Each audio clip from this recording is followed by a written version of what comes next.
Two vascular surgeons walk into a bar and come out with a podcast. We are talking everything vascular and not. Welcome to the Life of Flow podcast. The following podcast is not relating to my teachings and work at Del Cedar Medical Center and is for entertainment purposes only. Buenos dias. Benvenuti, as Miguel says. Sometimes we feels Italian. Willkommen. Hey guys, if you know me, I'm a huge fan of ChatGPT.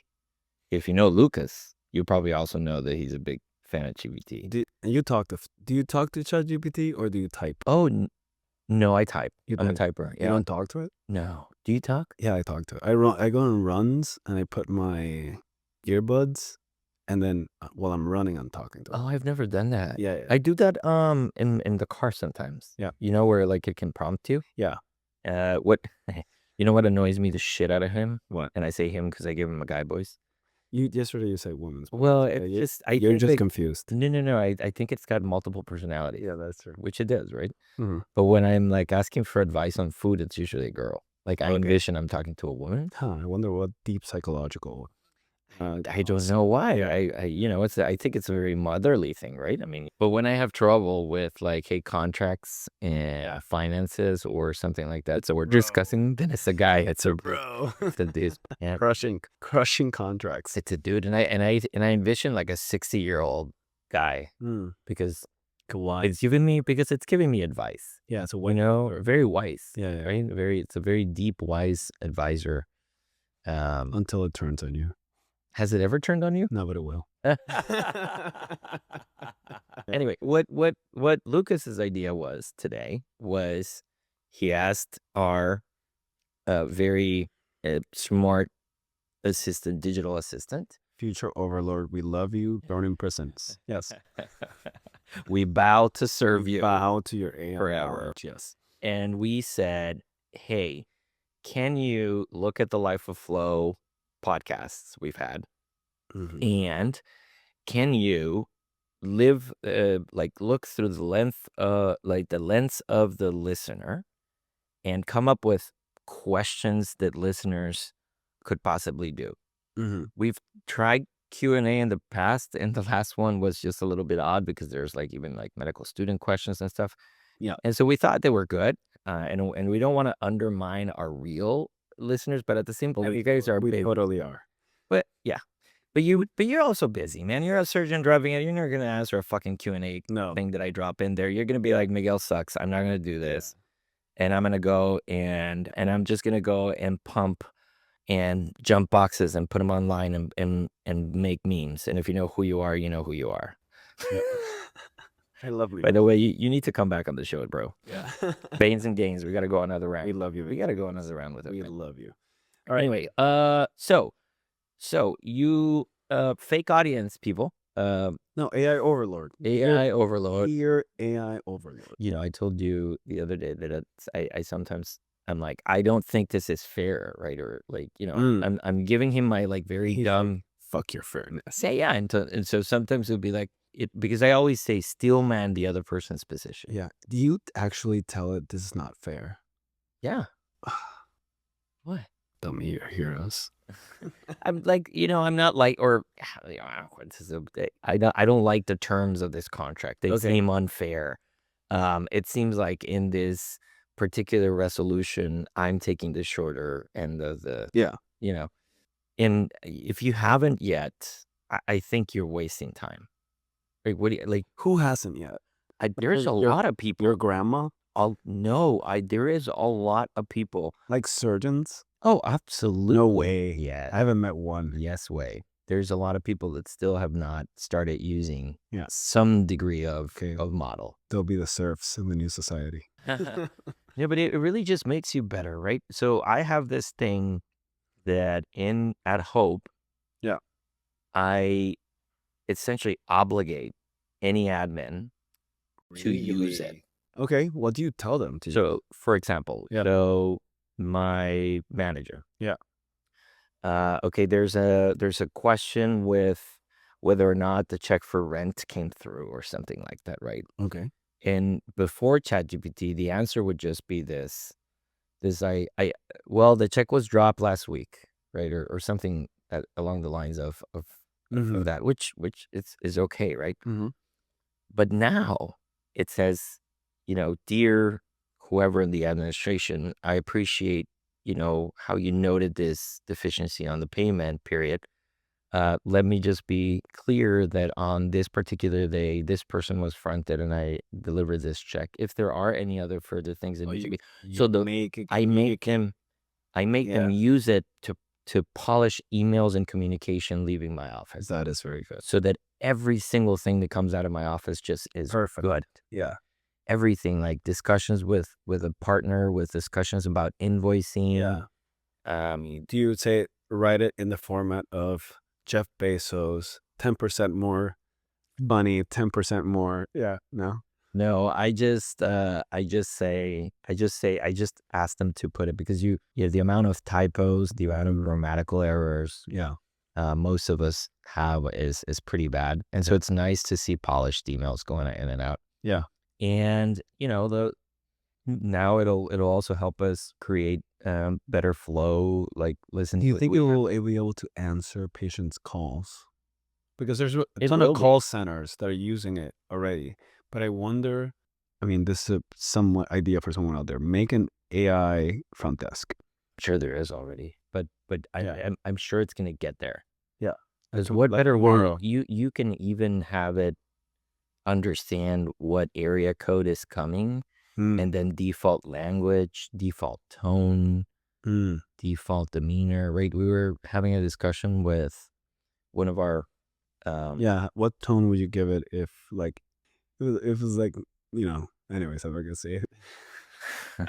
We were having a discussion with one of our partners saying that he had an OUS answering service, and he said that his patients loved having a discussion with a female voice from Colombia that had that very, very mellow and very honey.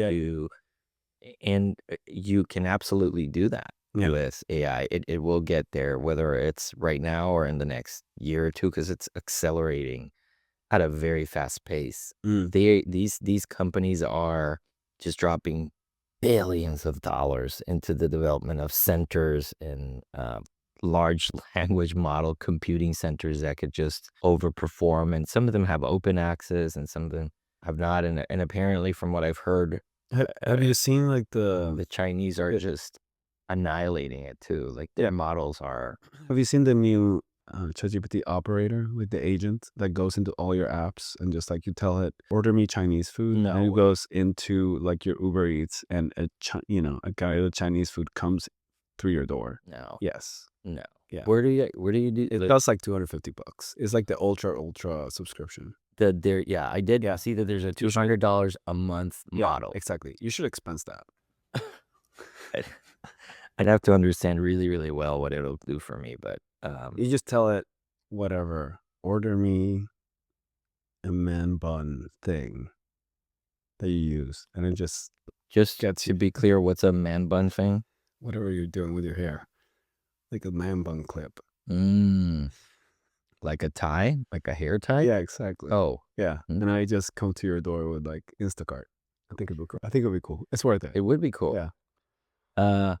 Anyway, so it really has changed everything, man. Everything. Every email I sent is curated, is edited, and I do give it tone when I'm like, this is an email I want you to answer sternly, and I am okay with people getting a visceral reaction. Really? Yeah. Because sometimes I want to, because I also don't want to lose myself, right? Even though does this do all caps? You're on this quest to just annihilate my personality. What I don't want is to off as a robot. And then sometimes, I'll change stuff. And I've started to tell I'm like, stop saying warm regards. Say pura vida, because that's normally what I'll put it on. And stop signing Miguel, because I never sign Miguel. I just put an M. So, okay. So it's starting to, and all that gets learned, right? Because it goes into the memory bank. So it'll just do, the more you use it, the better it gets. I know. The smarter it gets. And then sometimes it's dumb, and sometimes you're like, fuck you, man. Go back to your memory bank. Where do I live? Sometimes I yell at it. It's like, stop giving me the bullshit answer. Give me the right answer. And then it gives me the right answer. And the funny thing is, like, he'll throw some lies, and I'm like, that's absolutely not right. And then Miguel's like, you're right, you got me. I was like, you're so weird. Why would you lie? With some like ridiculous, like, dude, I'm in Houston and you know that. He's like, sorry. But it's true, like, he asks some questions sometimes. And by the way, this is a series at NTVH, so we have like really cool props. So we got our Mardi Gras stuff. We got a very weird monkey, which I'm just gonna put. What is it that people like, Mariah, that you were saying about like sounds and feelings? ASMR.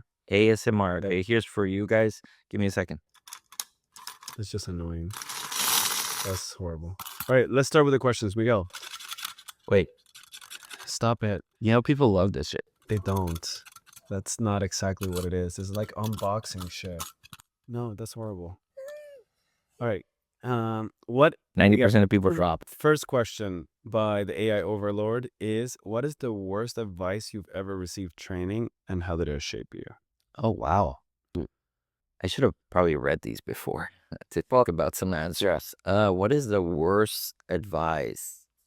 Probably the worst advice I can remember ever getting is, it's just easier to do a major amputation and go home. Yeah. That was pointing. Point blank, that's what I was told. Yeah. Whatever else you do, it's a waste of money and a waste of time. Yeah. And at the time, I was early in my career, and so I actually thought that I was like, okay, I got it. Yeah. Like, I'm like, okay. And now in retrospect, I look back and I was like, oh my God, that's horrible. What an appalling thing to say, to advise. Yeah. Okay. Let's start. We started dark. Yeah. Well, you're right. I mean, there are attendings out there saying that to both patients and trainees, which is just psychotic. Yeah.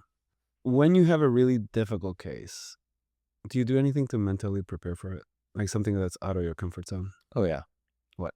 So first thing I do is I pick up the phone and I call somebody or someone. We have our little chat that we sometimes go to where we upload some cases. Because I always want to get the perspective of somebody else, especially if I'm not sure if my approach is going to be the right one. And then I try to come up with a few different plans that may happen. I guess I constantly think about it. I think about it a lot. It'll keep me up at night when there's a complex case where I'm not sure that I'm doing the right thing or where I'm not sure what the right thing is. Yeah. And it just removes, it takes my inner zen out, and I'm just reverberating and on and on and on in my mind, and I'm thinking of things, and I'll wake up in the middle of the night with a pen and I'll write like maybe an idea that came to me, and then I'll go to sleep, because if I don't write it, I can't sleep. When I have these mental thoughts I can't sleep. And so it's really disturbing. Thankfully, it's not something that I think that's a good sign. On a daily basis, right? Yeah. But when it does, it is really a very, you succumb to this, to the stress, and because there's somebody behind that, right? I mean, you think it could be your family member, it could be yourself, and you'd hope that somebody, if it was me behind that person's hand, you'd hope that they also have a lot of mental processing. Well, what do you do? Okay, you decided what you're gonna do is pretty it's difficult. Do you do anything to prepare, before you walk, wash your hands and walk in the room? Oh, like mentally, you mean? Yeah. No, I don't think I do pray. I pray. I would like to remember to pray every time, but I unfairly, I guess, to God, I normally pray when I'm in deep shit. I think a lot of us do that. And there is that is the one thing that I do love. I'm usually the biggest hater of the hospitals.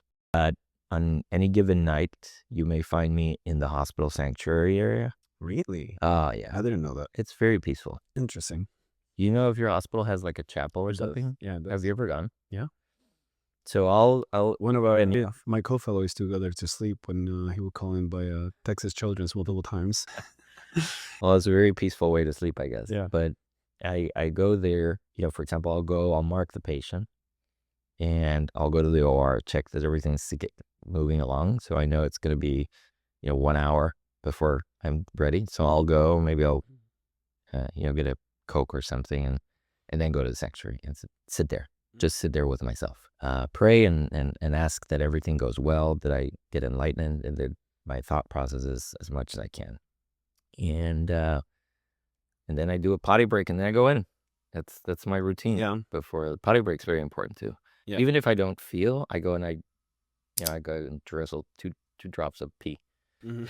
Just because I don't know why mentally if I don't do that. That is the definition of TMI, bro.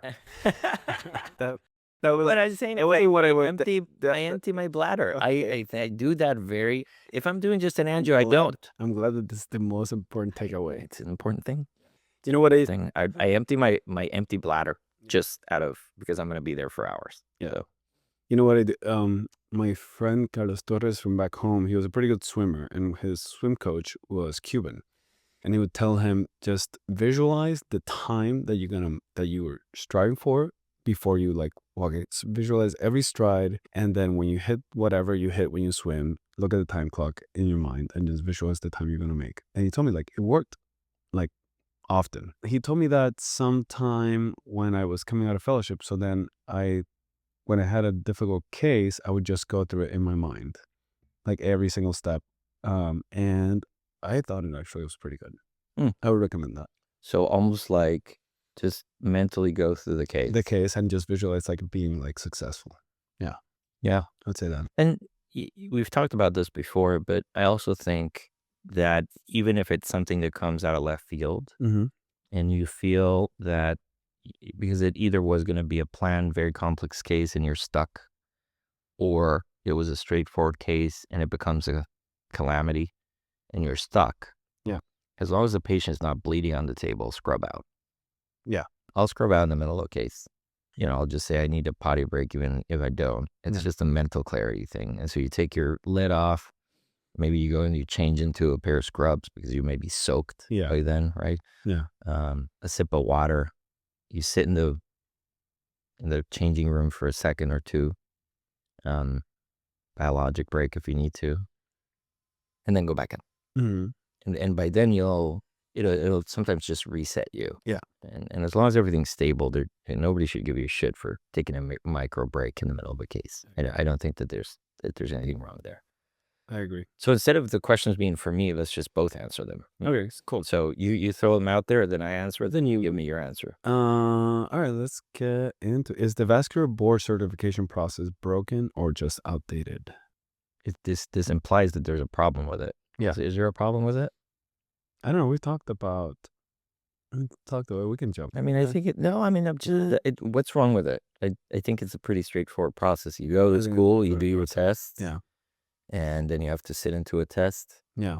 And then you get an oral. I guess the oral part is where there may be some biases. I remember that being, I had people that were a little bit on the older side. Yeah. And my answers, I remember very well, did not settle with them. Yeah. I knew what they wanted me to say, though. And so I said, what I would do is this. What most people would do is probably this. Yeah. And I think that got me through. They didn't really flunk me, but I could tell in their face that it wasn't what they wanted to do, right? I remember it was like a carotid with mobile clot or something like that, right? Yeah. Everybody wants you to do an open surgery, right? Yeah. And so what I said I'd probably use dual protection. I'd put a MoMA up the external, block the common carotid. Yeah. Use some suction thrombectomy, put a distal, and then put a stent, and then do imaging, both intracranial, all this. Now, what I'm pretty sure what you would like me to say is... You pass your board? I was pretty straightforward. Yeah. There's nothing wrong with that. I gave them what they wanted to hear, but I also told them another way of doing things, which you can't... You would do that? You can't say that's wrong. No, but you would do that? Yeah. Is that... You have mobile cloud, that's what you would do?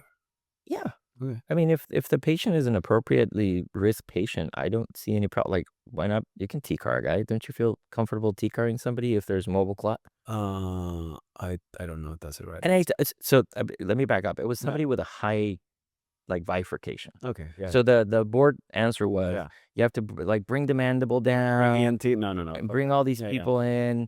Dislodge this guy's face into. Yeah, exactly. Bring the carotid down and do all this, right? That's what they wanted me to say. And I was like, no, fuck that. I'm gonna I'm going to put a proximal protection device. I'm going to suck the clot out. I'm going to put a stent. I'm going to put then a distal protection, and then I'm going to put a stent, and then I'm going to be fine. And by the way, now with these stents, have you used these stents now that have a embolic protection embedded into the stent? I haven't used it, but I haven't either, but I am dying to use it because that sounds I want to use brilliant. it through a T-car, through like a. They are developing the T-car size. Yeah. But that's brilliant. That's brilliant. That's brilliant. And everyone, it's gonna be one move. It's gonna be like, you get a stent, you get a stent, you get.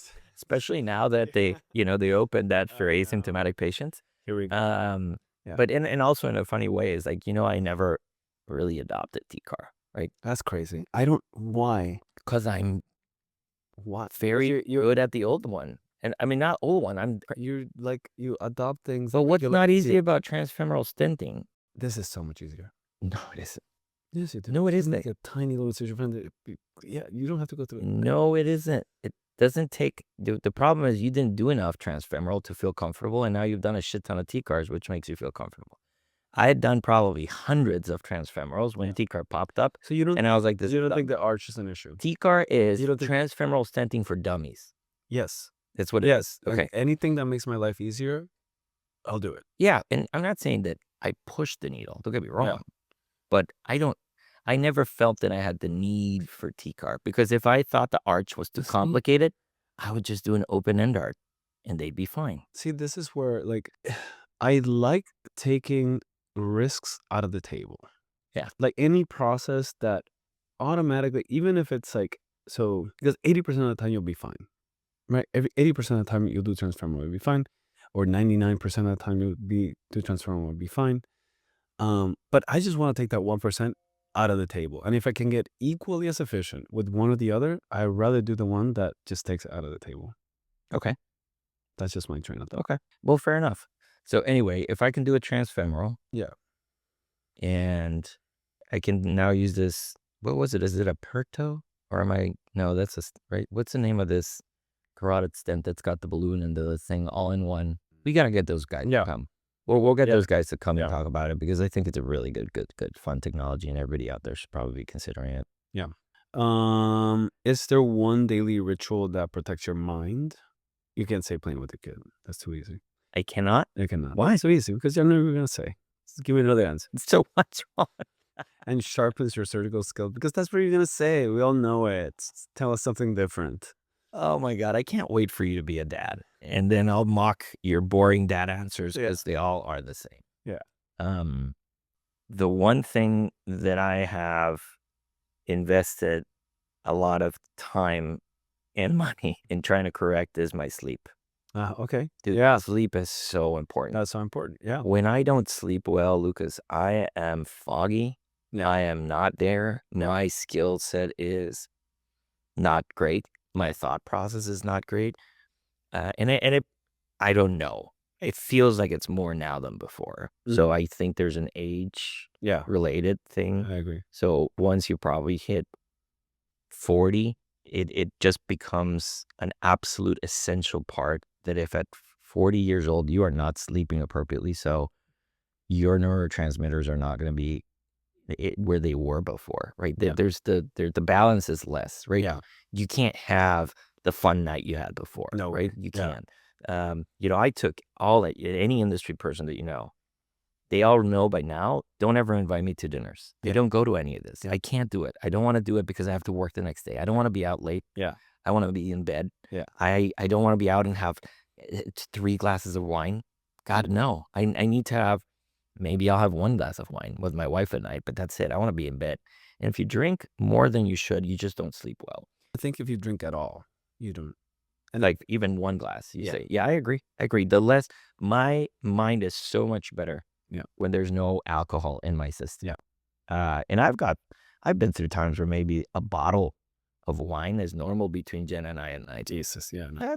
That's in Europe, they do that all the time. Yeah. But that's a bottle of wine, 750 mLs. That's 2.5 glasses each. If my friend Pallister is around listening to us, we have an internal joke because we once went to his house and he said this, not me, but he's like, serving me a glass of wine. I was like, holy shit. He's like, my mom taught me how to pour a glass.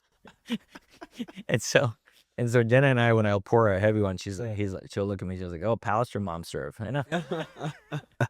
So that's a funny joke. Is there anything else Uh, regarding sleep? You know what I'm trying now? So no, sleep. I'll sleep. Yeah. Screen time is something that I realize. Yeah. If I'm on my phone all the way up to right before, Yeah. it's hard for me to fall asleep. Yeah.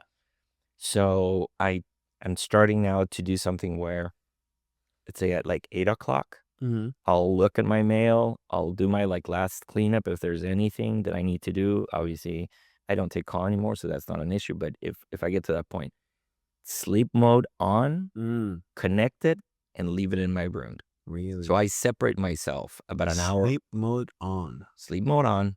There's nobody that will interrupt me from this point on until tomorrow at 6 in the morning.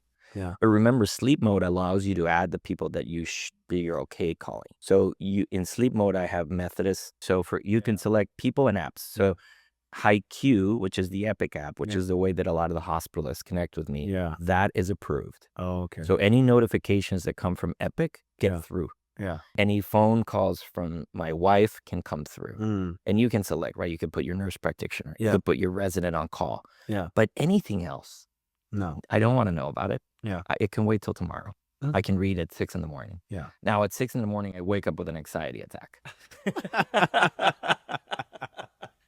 And I wake up and I'm like a fucking bear coming out of hibernation trying to like catch up. But I do feel like I get into sleep. So it's not that I feel like I sleep better overnight, but it takes me less time to fall. Before I would fumble for over 45 minutes to an hour. Yeah. And I think that was just the brain and the intensity of the brain and that's what was keeping us up. I'm doing melatonin now. Do you think it really helps? Really? It really helps me. I did that only when I do long flying, like if I'm going to Europe or Asia, and I don't even believe in it because I don't feel anything. But the melatonin, magnesium, I try to do the no screen time. I put like this timer on my phone for like YouTube, to try to because you're a YouTube videoer, right? Yeah. That's your thing. That's your escape. Yeah. No, but listen, mine is scrolling through the weirdest Instagram algorithm you've ever seen in your life. I imagine. I can imagine. Yeah, I just look at like, was ancient Egypt built by the Anunnaki?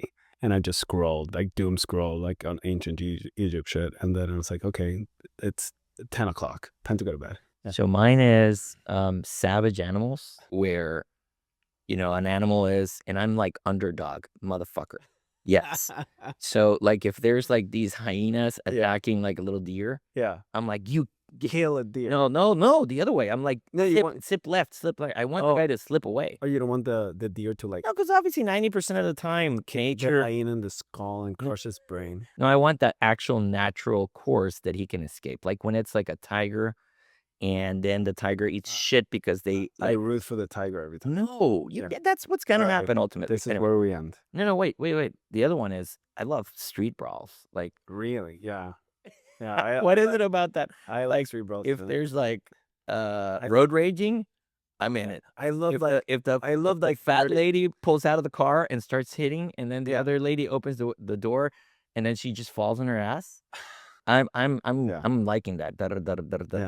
I love the frantic flailing arms things, and because it's just a game of like probabilities there, I was like, let's see who has the best blind luck. And then I love, obviously it hits me with like dad videos a lot of, a little sweet moment with dad and son or dad and daughter, and it always makes me cry. Yeah. Like these things make you cry, man. The emotions behind it. But that's it. All right, it's we're getting close to the time we had for this, but this is fun. This is fun.